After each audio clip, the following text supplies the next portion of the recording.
جو 27ویں آئینی ترمیم ہوئی، اس 27ویں آئینی ترمیم کے ذریعے وفاقی آئینی عدالت کا قیام عمل میں آیا، اور وہی وفاقی آئینی عدالت جس نے سال 2026 میں بہت سے کانسٹیٹیوشنل میٹرز کو ہیئر کرنا ہے، اس کو سننا ہے، اس کی سماعت کرنی ہے، ان کانسٹیٹیوشنل میٹرز میں کتنے امپورٹنٹ ڈیسیژنز آ سکتے ہیں، اس حوالے سے بھی بات کریں گے۔ عمران خان صاحب کے حوالے سے جو سوال ہے اس کا جواب یہ ہے کہ خان صاحب کی سال 2026 میں بھی with a very due respect رہائی ممکن نظر نہیں آ رہی، دور دور تک نہیں آ رہی، کیونکہ سر خان صاحب کا جو معاملہ ہے وہ ڈائریکٹ لنک کرتا ہے پاکستان کی مقتدرہ کے ساتھ، پاکستان کی موجودہ ملٹری اسٹیبلشمنٹ کی قیادت کے ساتھ جو ان کی ٹسل بازی چل رہی ہے۔ اصل جو عمران خان کے حریف ہیں وہ پاکستان کی اسٹیبلشمنٹ ہے، پاکستان کی سیاسی جماعتوں سے خان صاحب کو کوئی خطرہ نہیں ہے۔ خان صاحب کو اگر خطرہ ہے تو ان کو پاکستان کی اس مقتدرہ سے خطرہ ہے، اس ملٹری اسٹیبلشمنٹ سے خطرہ ہے جس کے خلاف انہوں نے ٹویٹر کے اوپر، سوشل میڈیا کے اوپر ایک محاذ کھڑا کیا ہے۔ بالخصوص ہمارے جو فیلڈ مارشل ہیں جنرل سید عاصم منیر، ان کے خلاف جو کیمپین چل رہی ہے، جو ان کے خلاف ایک کیمپین کو چلایا جا رہا ہے سوشل میڈیا کے اوپر، اس سے دراصل یہ نظر آ رہا ہے کہ خان صاحب کی جو پاکستان کی اسٹیبلشمنٹ کے ساتھ لڑائی ہے وہ بہت طویل ہو چکی ہے اور اب اس کا حل نکلتا نظر نہیں آ رہا۔ پھر جو بہت سے لوگ یہ بات کر رہے ہیں کہ جی خان صاحب کے اور اسٹیبلشمنٹ کے مذاکرات ہو سکتے ہیں، تو سر پاکستان کی جو اسٹیبلشمنٹ ہے وہ تو یہ کہہ چکی ہے کہ جو خان صاحب کے مذاکرات ہیں وہ پاکستان کی سیاسی جماعتوں کے ساتھ ہونے ہیں۔ تو کیا اپوزیشن مذاکرات میں سنجیدہ نظر آ رہی ہے؟ ایک طرف تو حکومت یہ کہتی ہے کہ جی ہم تحریک انصاف کے ساتھ مذاکرات نہیں کریں گے، کیونکہ جب بھی ہم مذاکرات کی میز پر بیٹھتے ہیں یہ مذاکرات سے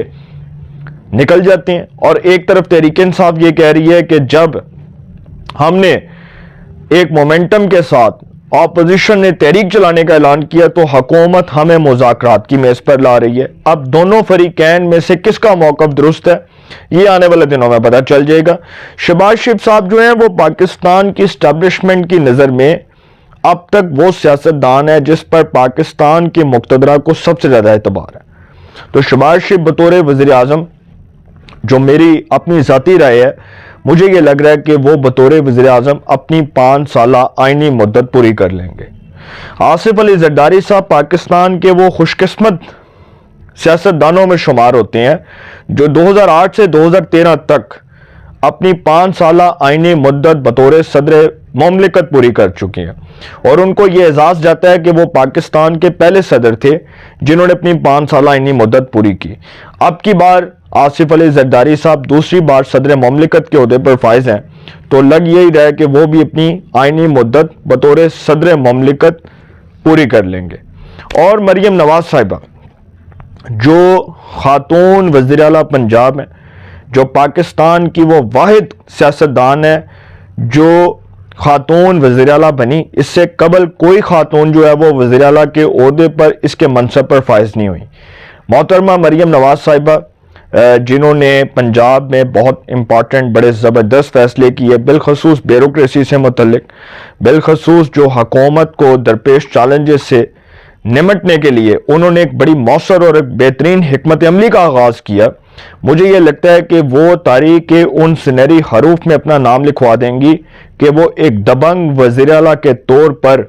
نہ صرف پہچانی جائیں گی بلکہ ان کو پاکستان کی سیاست کے تمام چیپٹرز میں ہمیشہ ڈسکشن کے طور پر لیا جائے گا، اور ان کا جو کردار ہے، ان کا جو ویژن ہے، جو ان کی ویژنری لیڈرشپ ہے، وہ اپنے والد کی آئیڈیالوجی سے ملتی ہے، وہ اپنے والد کے نظریات سے ملتی ہے، کیونکہ جو مریم نواز صاحب ہیں وہ دراصل نواز شریف صاحب کی سیاسی جانشین کہلاتی ہیں، اور جو مریم نواز صاحب ہیں انہوں نے مسلم لیگ نون کو اتنا سٹرینتھن کر دیا کہ مسلم لیگ نون کی جتنی بھی تنظیم سازی ہے، جتنے بھی امور ہیں، جتنی بھی ان کی سیاسی حکمت عملی ہے،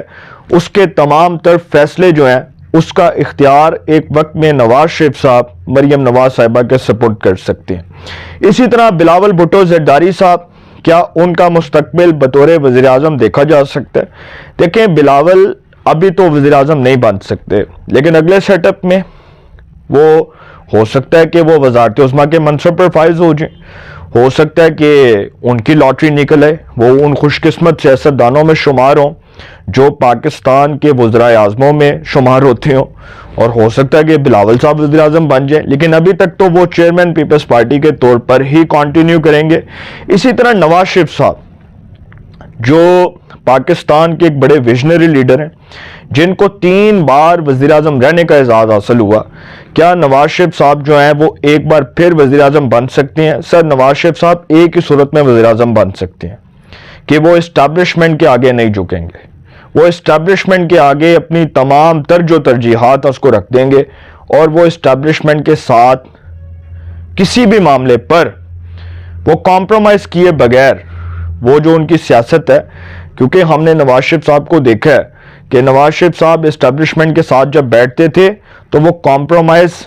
بہت سے معاملات پر کمپرومائز نہیں کرتے تھے، کیونکہ وہ سمجھتے ہیں کہ ایک وزیر اعظم جو ہے اس کو اسٹیبلشمنٹ کے آگے نہیں جھکنا چاہیے۔ آصف نواز جنجوعہ کی مثال آپ کے سامنے ہے، سابق صدر پرویز مشرف کی مثال آپ کے سامنے ہے، راحیل شریف کی مثال آپ کے سامنے ہے، وہی راحیل شریف جس نے نواز شریف سے یہ مطالبہ کیا کہ آپ مجھے فیلڈ مارشل بنائیں، لیکن نواز شریف نے انکار کر دیا تھا۔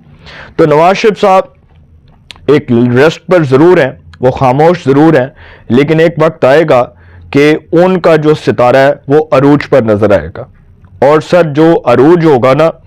اس میں پھر نواز شریف صاحب وزیر اعظم نہیں بلکہ صدر مملکت بھی ہو سکتے ہیں۔ اگر اگلے سیٹ اپ میں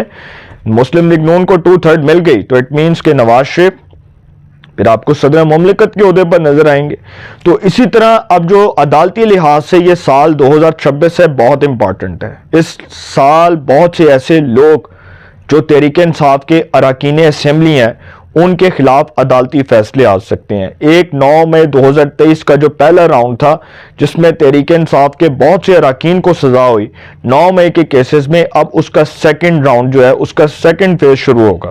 جس میں بہت سے لوگوں کو سزائیں ہوں گی۔ پھر کانسٹیٹیوشنل میٹرز جو آئینی عدالت سے جڑے ہیں وہ اہمیت کے حامل ہوں گے۔ اس سال بہت اہم عدالتی فیصلے آئیں گے، تو سال 2026 پر تمام پاکستانیوں کی گہری نظر ہے۔ یہ سال کیا رنگ لائے گا یہ آنے والا وقت بتائے گا۔ اپنی رائے کا کمنٹس میں ضرور اظہار کیجئے گا۔ انشاءاللہ ایک نئے سیگمنٹ کے ساتھ پھر ملاقات ہوگی۔ آپ اپنا بہت خیال رکھیے گا۔ اللہ نگہبان۔